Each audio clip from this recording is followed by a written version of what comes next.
مسلمان د زړه خواهش په دنیا کې نه پوره کیږي، په دنیا کې د ټول ارمانونه نه پوره کیږي. و یو دو فرشتي ډېر په تلوار سره د بر اسمان نه را روانې وي.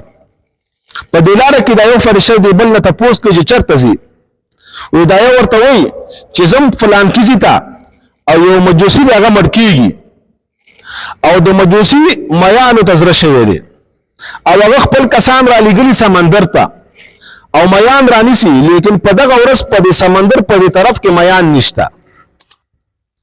او ما ته الله تعالی حکم وکړ چې سمندر دا بل طرف نه ورته دا میان راوشړه چې دا میان ونیسي او د آخري ارمان هم پوره شي. د کافرانو ارمانونه په دنیا کې الله تعالی پوره کوي. وی دا بل تپوس کې چې ته چېرته روان یې؟ زه روان یم په فلانکي مقام کې یو مسلمان دی او ډېر نیک سړی دی هغه مړ کېږي او د هغه زیتونو تیلو ته زړه شوی دی یا د زیتونو په تیلو کې د هغه علاج دی.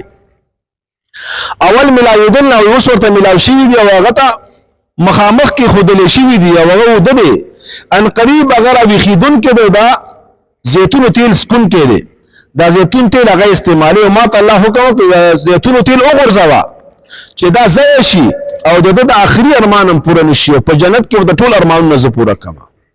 نو کله کم تکلیف در باندې راغی، مصیبت در باندې راغی، غربت در باندې راغی، په نیکانو خلکو باندې دا راځي.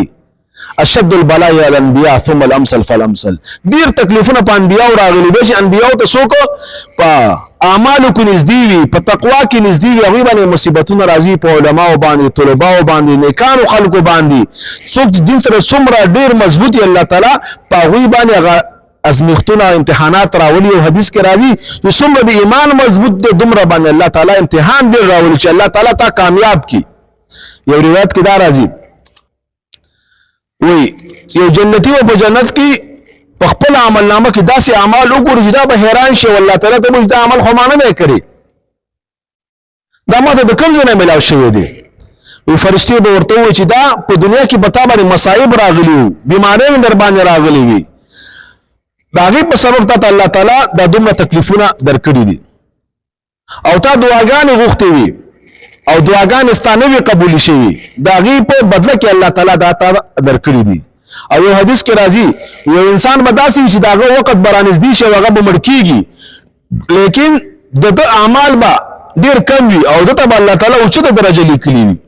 الله تعالی به په دې بنده باندې په دې اخري عمر کې سختي راولي، بیماري به پرې راولي، تکلیف به پرې راولي، فقر به پرې راولي، نورې پریشانیانې به پرې راولي چې په دنیا کې به د امتحان راشي او دا د امتحان په سبب هغه غټې درجې ته چې الله تعالی دته لیکلي هغه ورته نصیب